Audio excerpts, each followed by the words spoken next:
So, I know this is not a normal time for a video. Um, I wanted to tell a story, a true story. And so I, where to start? I wanted to do the Edgar Allan readings, Edgar Allan Poe, and there were so many good ones, and to even have to choose and narrow it down just for one poem and one short story every week, or I did more than one poem. I did sometimes two or three, but to just narrow it down to just a handful of poems and short stories. But I figured for Halloween, why not share my story? And so I guess the only place to start is at the beginning. And so this is technically more than one story. These are the true accounts of what happened in a house that I lived in, as well as visited before I ever lived in. And so I don't know how old I was. I want to say I was like 9, but I could be wrong about that. My cousins lived in this house in Grand Prairie, Texas. And I'm not going to give the address, even though I have it memorized, just because I'm sure someone else lives there now, and I don't want anyone trying to go to that house and bother them. But when I visited them, I would hang out with my cousins, and it was actually my aunt, this particular aunt, because I have several aunts. My mom is the second oldest of 6, so I have lots of aunts and uncles. And this particular aunt was really big into horror movies.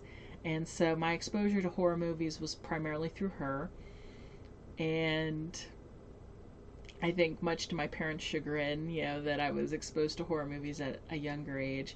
But most of the time, I really didn't have nightmares. Freddy Krueger, Nightmare on Elm Street, that was the only one that ever actually gave me nightmares. The rest of them never really bothered me, which I don't know what that says about me, but I think the idea of someone who could get you in your dreams is just a more terrifying of a concept than, a serial killer, even though that's not good either. But I was visiting, and I was in, so she has 2 kids, and there's a male cousin and a female cousin. I'm purposely not using names. Hopefully I can avoid accidentally doing so. So my female cousin had fallen asleep in her bedroom, and we were all hanging out in her room. And we were, doing kind of like a sleepover slumber party or something. And she and I think another friend who had stayed over had passed out. They were tired. And me and the male cousin were reading this story of ghost stories. And I want to say it was like 101 true ghost stories or something like that. And they were all about like hauntings. And the only one that I can remember was this schoolhouse one, and I don't remember what it was about it, but something about it really unnerved me. And I was like, I looked at him, and I think he could tell I was done, but I think at the same time it might have unnerved him a little bit too. And he's like, you want to go play some games? And I was like, yeah. And so we went into his bedroom, and we didn't bother turning on the lights because he already had his Sega. That's how old, Sega Genesis. He already had that hooked up, and he had a TV on the floor. And I was really glad he didn't turn on his lights because he had these horrifying posters on his walls. So he was big into Marilyn Manson, and I'm not trying to offend people who like Marilyn Manson, but the guy creeps me out. And then he had these other posters that looked like tortured demons. They were like, being ripped apart. They were on hooks. They were dismembered. It was just, they were horrifying. And I loved my cousin, but he had those posters and I hated them. And I didn't like looking at them. Not at all. I am sorry for yawning. Sleep apnea sucks. Okay. So we're in his room and we're playing Sega, and it was like some kind of fighting game. You know, we were like, you know, but I'm button mashing because I suck at fighting games, and you know, we're just having fun and laughing, and all of a sudden I hear something, and it was like, I can't even describe what it sounded like because it was like a whoosh, but not a whoosh. It was like that, you know, like put your hand next to your head and do that, but imagine it's further away, but somehow you hear it. And I look, and as I look, whatever it is seems to jump, and I sense it just moving, and so I follow it, and it keeps jumping, and it's jumping from poster to poster, whatever this is. And I didn't realize at the time, but my cousin was hearing the same thing. But what he was seeing jumping was never at the same, so we were never looking in the same direction at the same time.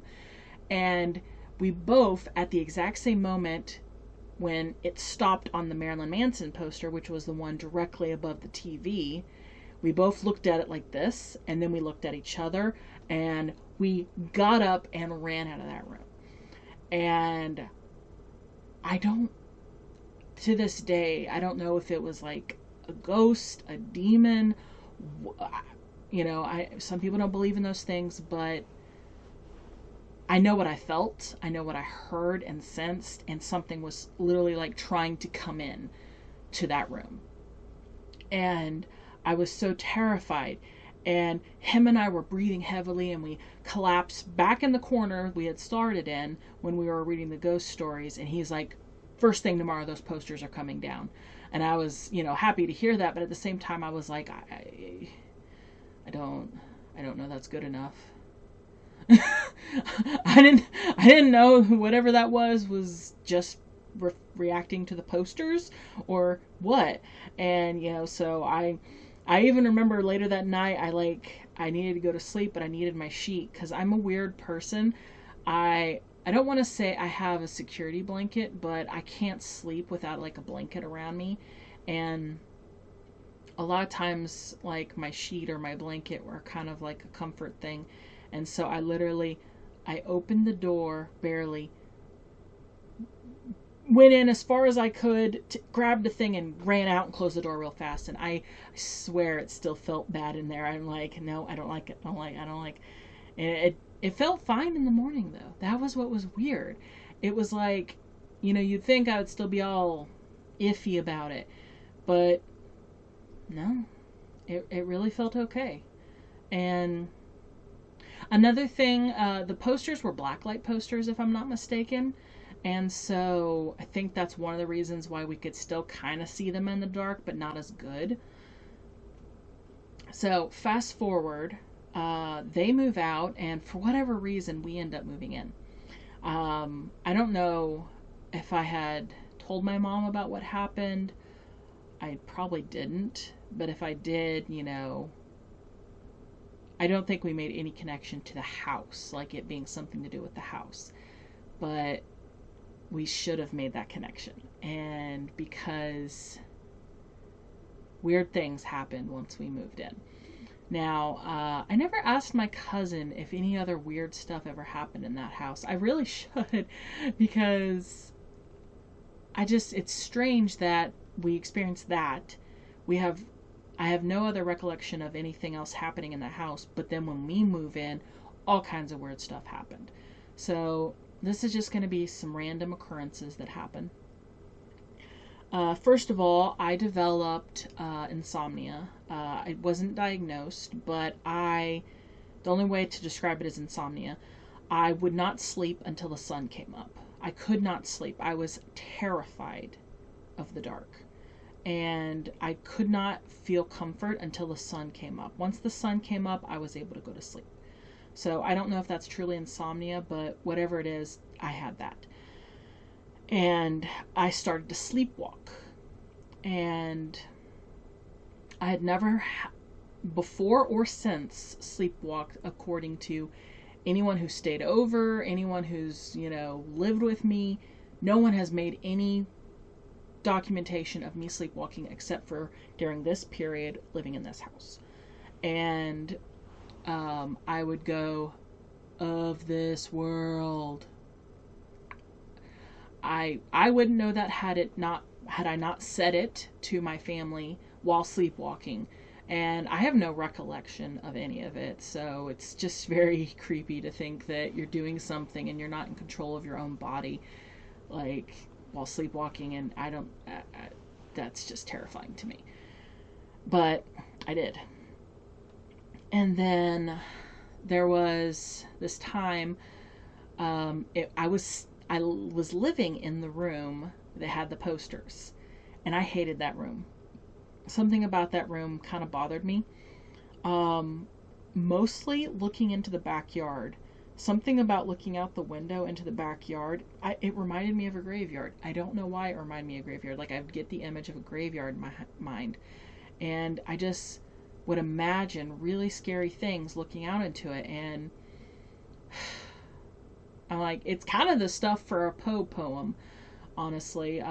Probably should have used that to write some poetry, but, I actually did write my first poem while dealing with my insomnia,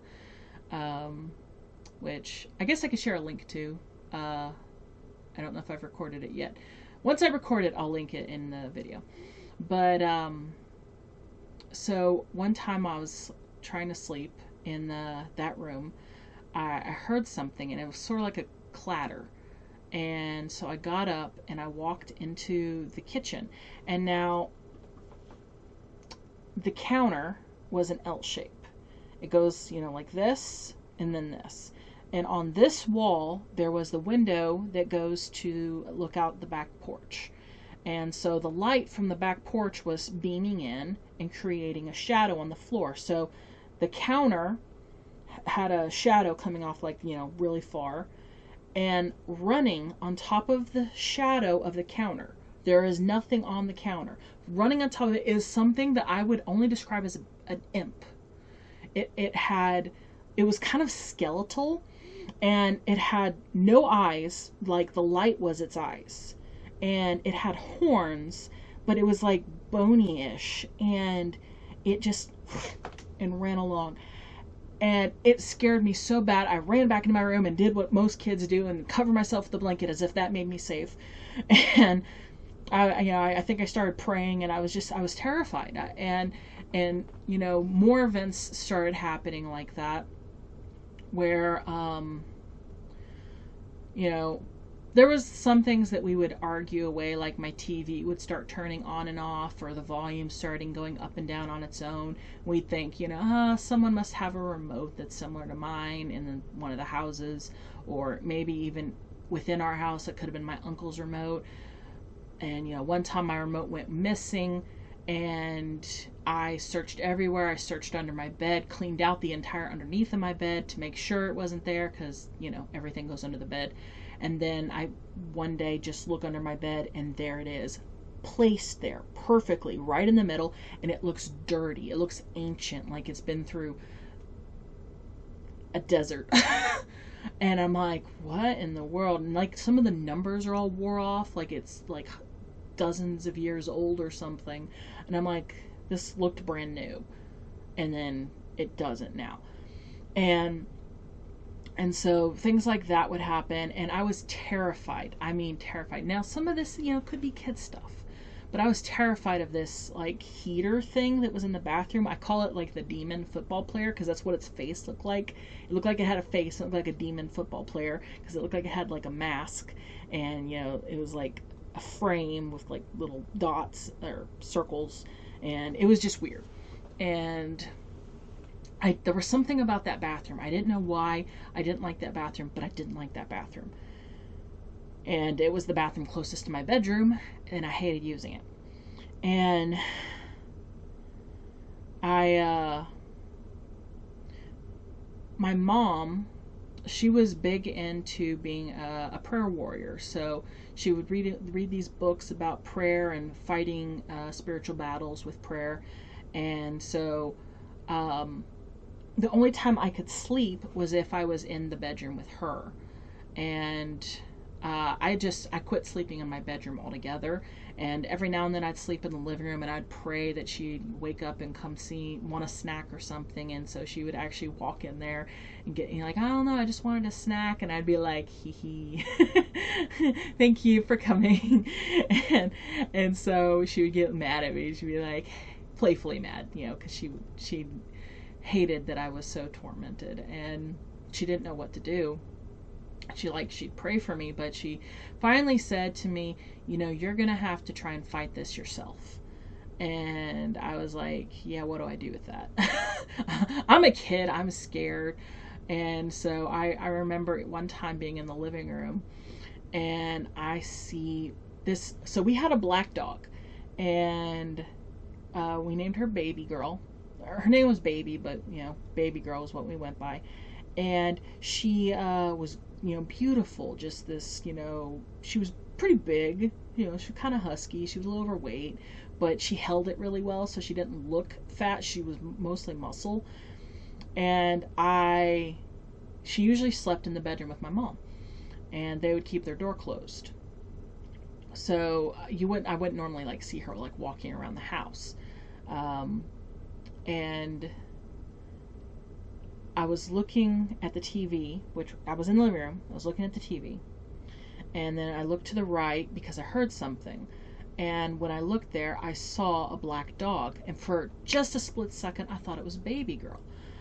But then I noticed its eyes were like glowing, and then they looked reddish, and then it started to growl, and I was terrified.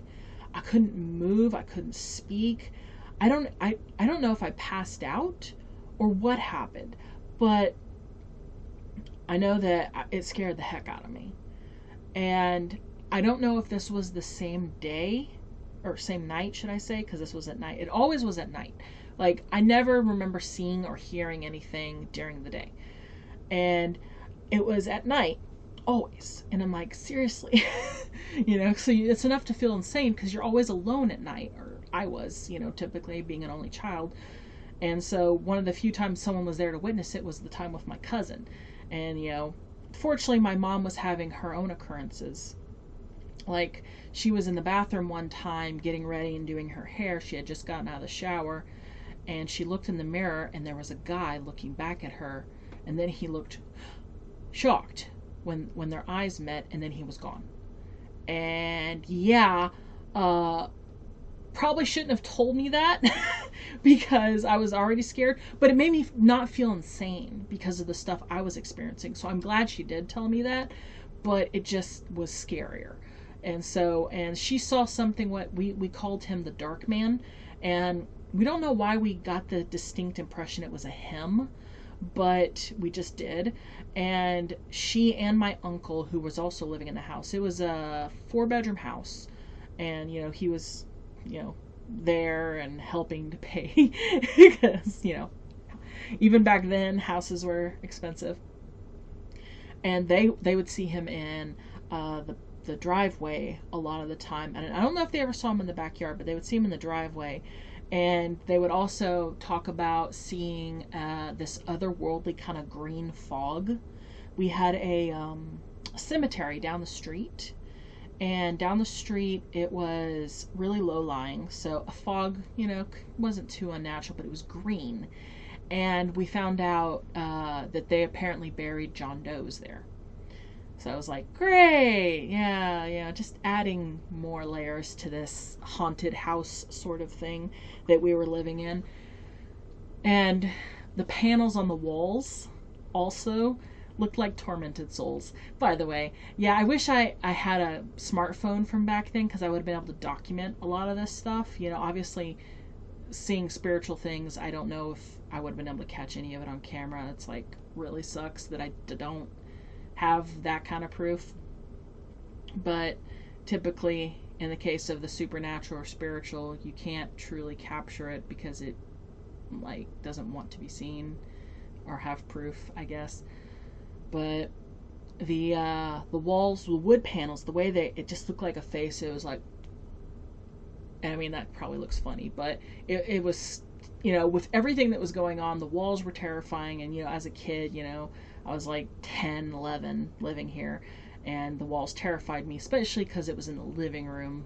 And so that was a room that I was frequently in. But I remembered I started doing what my mom said, trying to pray. And I really know much about how to pray, so she was like trying to teach me.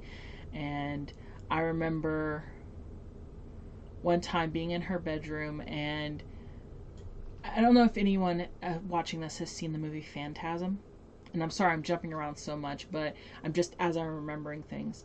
Phantasm has this like sphere, these metal balls that go after people. And so I don't know if this was inspired by Phantasm or what, but I was laying on the floor on a mat, or I think it was like one of those blow up mats or cushions, and I was closing my eyes, and there was this orb, and it was kind of like the sphere in Phantasm, and it was just getting bigger and closer and closer, and I was seeing it with my eyes closed, and I didn't want to see it, and I was squinching my eyes tightly, and I had to open my eyes because it got too close, and my heart was racing, and I'm like, I can't stay in here. So that's when I started sleeping in the living room.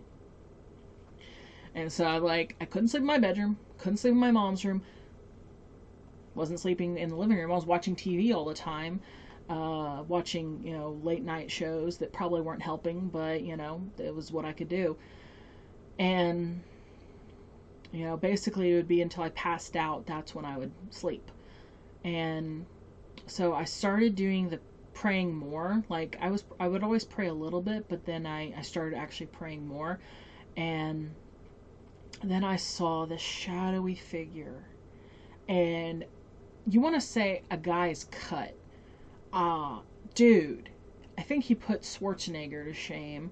And if you don't know who Schwarzenegger is, shame on you. But, dude, he was built. And for some reason, he was shirtless. But he was completely in silhouette. And he literally stepped out of the kitchen into the living room. And it was like he was a living shadow. And he had pants on, ironically, because I don't know, you could like tell, and he just stood there like this. And of all the things I saw in that house, that one, I was afraid, but not terrified.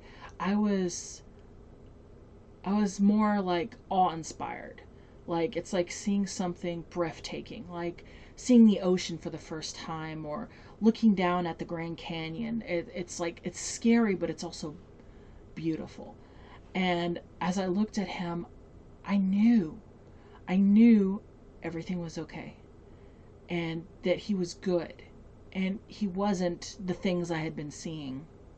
And after that, things started to turn around. I think I fell asleep after seeing him, because I just, this immense peace and calm rested on me. And I believed he was my guardian angel.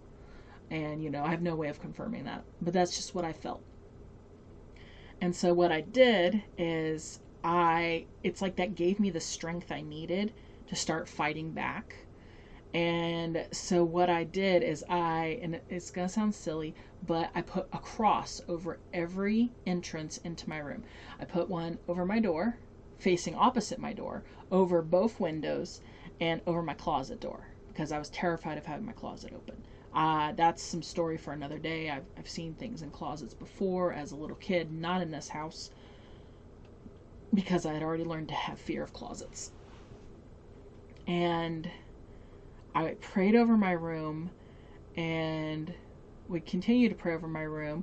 And what's weird is the weird stuff didn't stop happening in the house, but it stopped happening to me, unless I was outside of my room.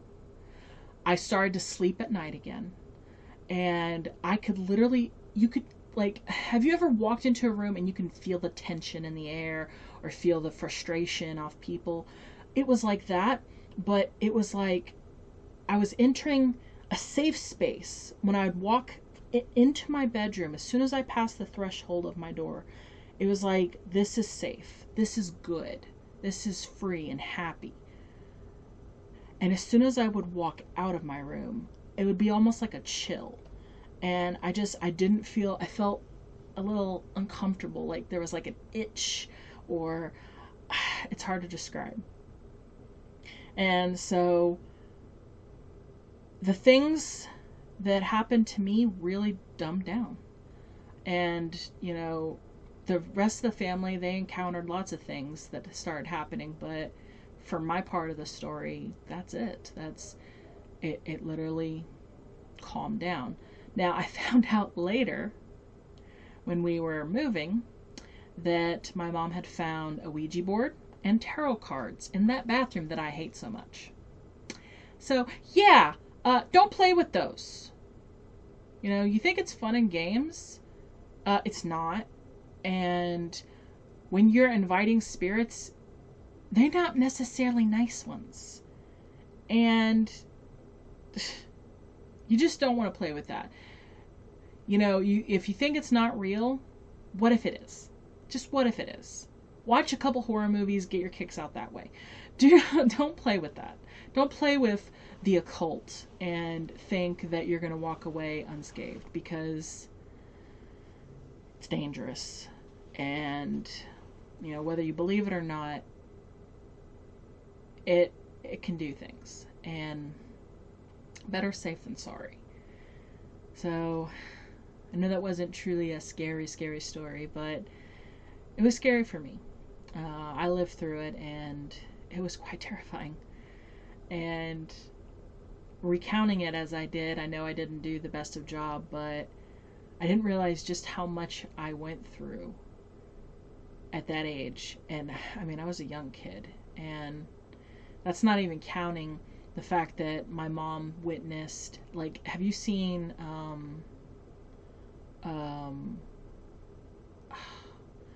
Green Mile? The one where it had like the flies in the mouth, you know, and so my mom actually witnessed in that house flies, or whatever, they look like that, go into my dad.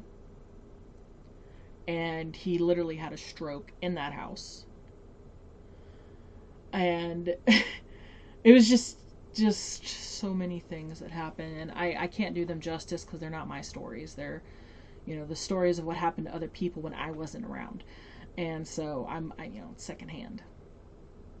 But maybe one day I can get them to come and share the stories that they witnessed.